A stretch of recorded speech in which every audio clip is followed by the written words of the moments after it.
AQO 白人台 UTG 位嘅觀念。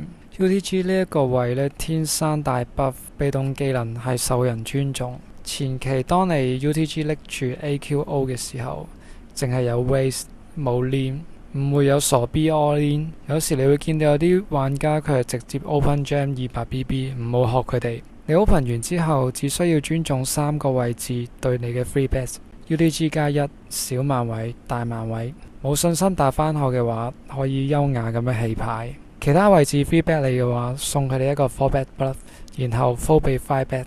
遇見一啲娛樂玩家 free bet 我個人會偏向 call 同佢哋打返後。面對職業玩家就平衡返啦，有時會 call， 有時 4 bet。當你 open 嘅時候，後邊有人 squeeze 嘅話，你就要 fold。但係如果俾娛樂玩家去 squeeze 照 call 同佢哋玩，可能到最後你會見到佢哋係270，均碼50至到60BB 就唔同打法。持續升盲之後，你會發現大家開始緊咗，所以你要去試下 4 bet bluff， 因為開始棄牌率上升，再加埋受尊重嘅 buff 加成，成功會高好多。如果遇5 bet 嘅話就 fold， 均碼40至30BB， 對住 3 bet 就 call 為主，令到翻後係有彈性。到30BB 重點就係如果俾小盲 raise 就 all in 佢，其他位 3 bet 你嘅話就 call 同佢哋打翻後。去到17至到 25BB 嘅話，如果遇任何人 3 bet 就可以直接4 bet all in 車埋過去。咁 14BB 以下呢，就 open jam 啦，然後就準備下一場比賽或者翻屋企瞓覺。